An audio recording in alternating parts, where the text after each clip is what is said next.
Hi friends, I am Dr. Sharma and in this talk I will be discussing the management of posterior urethral injury, a closed variety of injury and not the penetrating injury.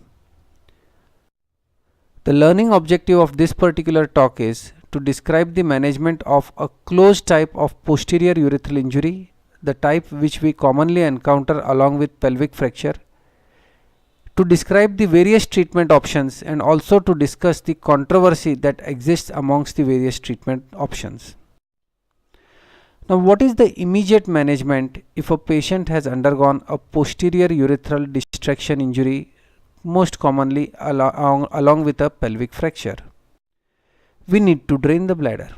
Now, this drainage of the bladder is possible by doing a suprapubic cystostomy, which can be done either by an open technique or by a stab technique.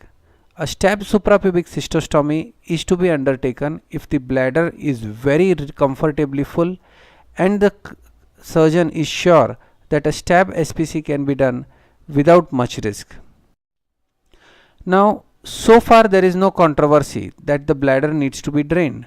The controversy comes after an SPC is put, and the controversy is whether we need to do an immediate realignment using one of the techniques, that is either railroading, Shah-and-Shadej technique or an endoscopic realignment, or we should go for a delayed primary realignment, that is 2 to 14 days after injury, or we should go for a delayed alignment, that is keep an SPC for about 3 to 6 months and after the inflammation has settled down, go for a primary repair or rather a bulboprostatic anastomosis after about 3 to 6 months. Now, what is immediate realignment? This is the terminology given to the technique of trying to bring the two ends of the urethra in alignment with each other immediately when the patient has presented with a posterior urethral injury. This was first described by Verguin in 1757 and he used a perineal exploration for doing this. Later on in 1929, Hugh Hampton Young popularized it as an open primary repair, but later on investigators found that this was associated with a very high incidence of incontinence, erectile dysfunction and a very high incidence of stricture because we are already traumatizing an already traumatized tissue. Later on, immediate realignment became more popular using railroading technique, where urethral sounds were used via the perurethral route as well as via the SPC route, and this was first described by Banks in 1927 and its popularity remained for a considerable period. Later on, Shah-and-Shadej used the finger from above, they passed a little finger from above and a urethral sound from the urethra so that they could feel where the urethral sound has come, and with that tactile sensation bring the urethral sound into the bladder and then use that urethral sound to put a catheter to achieve an immediate realignment of the two separated ends of the urethra. However, this railroading technique also fell out of favor because of an increased incidence of complications, and nowadays there has been a resurgence in this technique and it is known as an endoscopic realignment. This was first described in 1989 by Gelbard. There are certain problems of immediate realignment. This is basically an high incidence of incontinence and erectile dysfunction, and hence Gelbard proposed that an endoscopic realignment is a much better technique because he found that it decreases the stricture length, and he said that even if the stricture develops later on, it can be very easily managed endoscopically. And importantly, investigators who favor this particular type of management feel that there is no SPC for about 3 months. The technique is that we wait for about 2 to 14 days after the injury has happened so that the patient is hemodynamically stable, and then the procedure is done under anesthesia.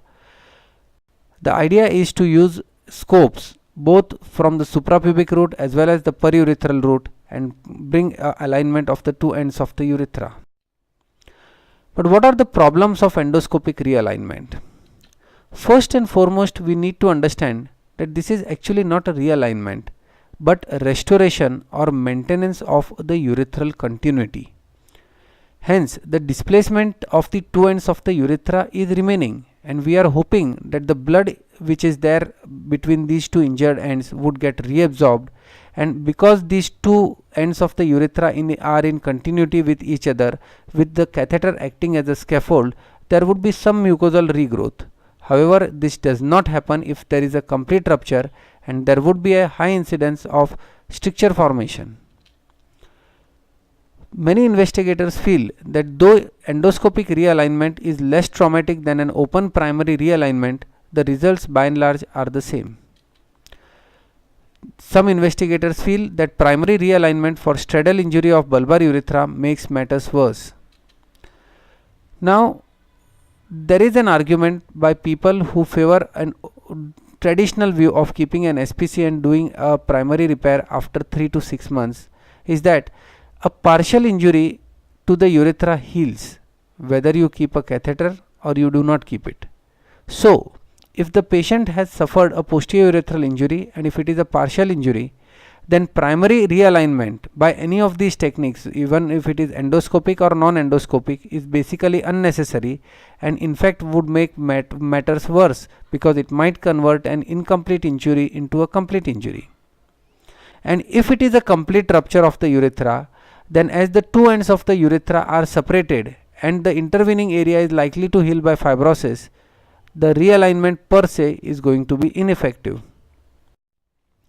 So, what is the status of an SPC versus primary endoscopic realignment? Now, if an SPC is done and we wait for about 3 to 6 months, then 90% of these patients will have stenosis and will require a urethroplasty. In contrast, if a primary endoscopic realignment is done after stabilizing the patient, usually say done after 2 to 14 days after injury, then 60% of these patients will have stenosis and will end up requiring a urethroplasty. However, there would be 40% of the patients who could be managed endoscopically without a formal urethroplasty. Despite the controversy regarding whether a primary endoscopic realignment should be done or just an SPC put and then a formal repair done at 3 to 6 months, the investigators who are experts in this field agree on one particular thing, that the indications for primary repair are true if there is a bladder neck injury, a anorectal injury, or a penetrating injury. In all these three scenarios, a posterior urethral injury needs to be repaired primarily and not by keeping an SPC and doing a delayed either a realignment or a formal repair. Thank you very much.